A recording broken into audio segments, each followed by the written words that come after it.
So this is our writing an argument essay video. Go ahead, grab your spiral notebook, find a blank page, and let's get to writing, guys and gals. Here are the standards that we're covering. So you should be able to write an argument to support claims in an analysis of your topic, of your text, of your reading. You should be able to use valid reasoning. It needs to be relevant and sufficient evidence. It needs to be the strongest piece of evidence that you have from your text. It must be clear. It must be coherent. It must be well developed, organized, and you need to stay on task. Stay on task. And again, we're going to talk about that development. We're talking about the revising, the editing, the rewriting, um, the fine tuning your product. So after today's video, you guys should be able to tell me what an argument writing consists of. How does it differ from a persuasive writing, an essay?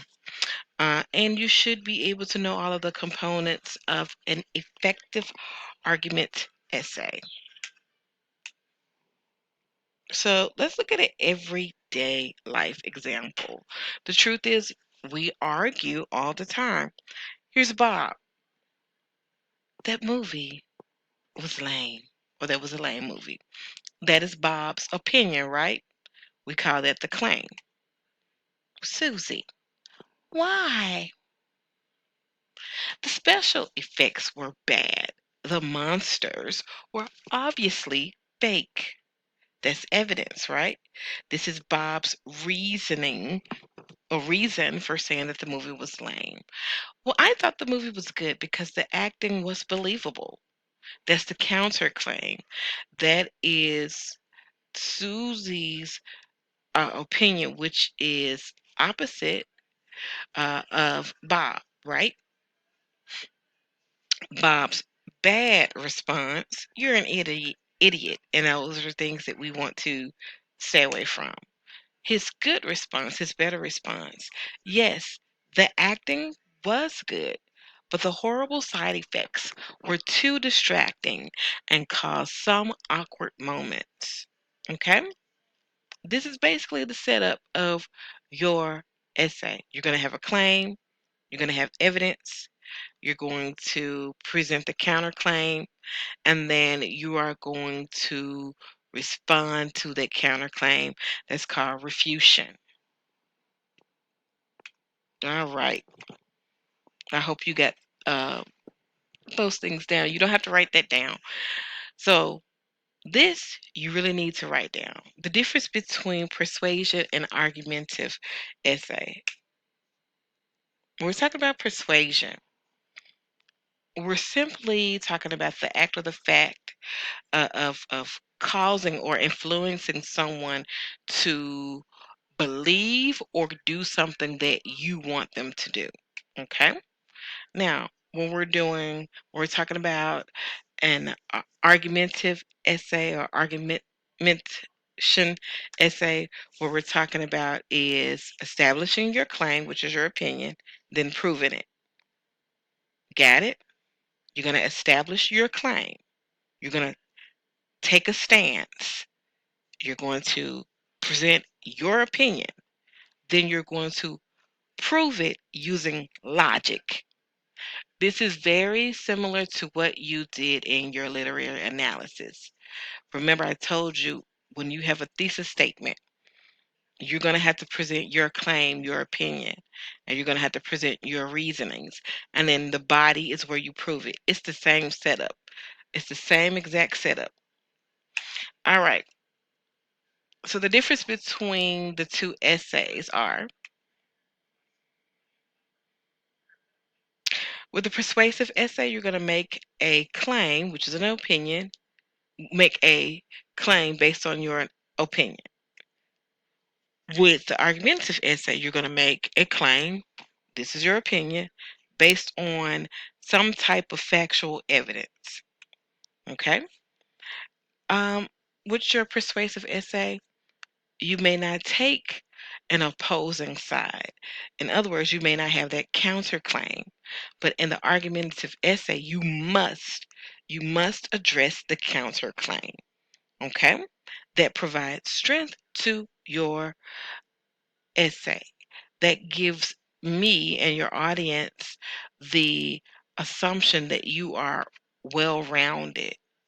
Okay? Um, you're going to neutralize or you're going to defeat the series of the opposing ideas. So you're going to make the counterclaim and then you're basically going to debunk it. With the persuasive essay, you're going to appeal to the audience emotions, okay? Or you're going to um, appeal to their ability to trust you. You want them to rely on the character or the credentials of your writer, which is you in this point. With argumentative, you want to convince the audience through rationale, through logic, through proof, through your evidence. One is emotional based, the other is logic based. Okay? So your argumentative is all about logic. It's what you can prove, what you can um, cause your reader to understand. It has to make sense to us. Now, that doesn't mean that you can't use um, some of the rhetorical devices or rhetoric that you learned about in the previous video. So we're talking about elements of the argumentative writing. Of course, you got to have a claim. The argument or the claim is basically your reason for writing. It's your opinion. And it's your opinion, it's your answer to the prompt, and then the evidence that's going to support your claim. When you're arguing your side is called proponents, okay?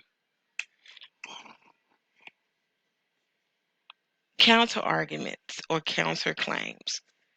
So this is the opposite.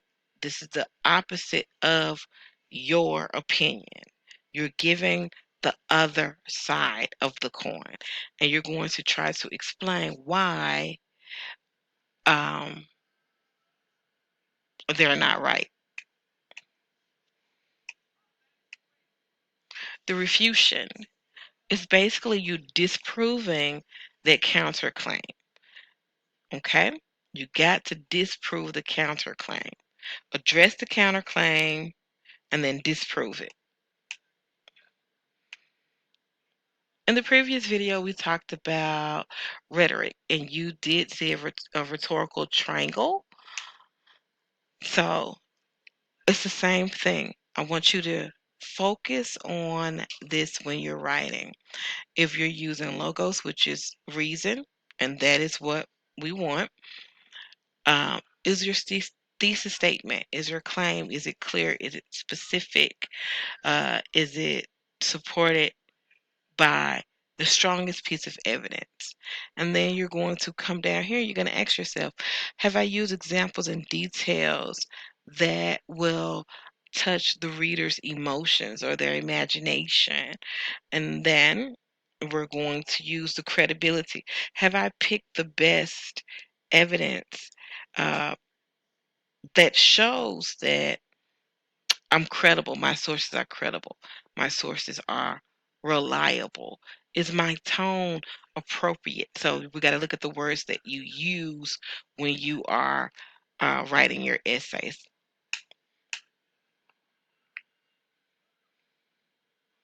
So everything always boils down to organization. And the purpose of that is because you're going to guide your audience through your reasoning process. You're going to offer a clear explanation of each point, and we're going to do that in the body. You're going to demonstrate the credibility of you as the writer. Okay? Doesn't this sound familiar? Just like your literary analysis, this essay will consist of your introduction. You need a hook. You're going to provide background information. You're going to provide your two-part thesis statement, your claim plus that evidence. And then we're going to have body paragraphs. Of course, your very first sentence will be your topic sentence, and you're going to use word glue from your thesis. And then you're going to build the main points which support that topic sentence. That's the evidence. And then you're going to have a paragraph where you counter the opposition. That's the counterclaim. And then you're going to wrap it up in a conclusion. Remember, we need these three parts. We need hook. We need context, which is the background information. We need your thesis statement and your claim. When we're talking about that body paragraph, we're talking about this body is going to be build upon the claims that you made in your thesis statement and your introductory paragraph. You're going to use word glue again to create topic sentences for each body paragraph. Then you're going to organize it. You're going to use a topic sentence, and then you're going to have concrete detail, and then you're going to explain it, another piece of evidence, explain. So again, two pieces of evidence that support your topic, and then you're going to have two explanations for each piece of evidence. Now, you can order your body paragraph graphs in several ways, depending upon the topic and your purpose of writing. You can start from a general statement and then go down to specific information. You can start with the most important point to the least important point. You can start with the weakest claim to the strongest claim. So you have some wiggle room to play with that structure. Again, you must have a counter argument, a counter claim paragraph. So you're going to have to address the claims from the opposite side. And then you're going to have to demonstrate that you can look at it from a different perspective, okay? And then after you do that, you're going to have to show why your viewpoint is correct. It's all about proving yourself to the audience, to the reader. Okay?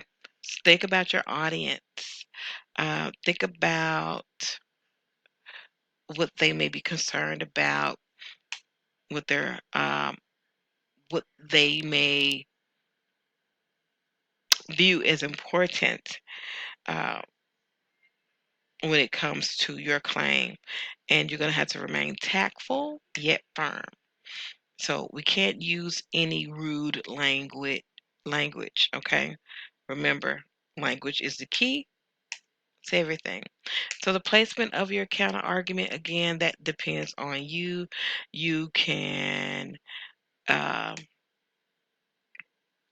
start with your main points, and then you can put your counter claim in the body paragraph within that first body paragraph, or you could have a counter uh, claim paragraph to itself. It all depends on you.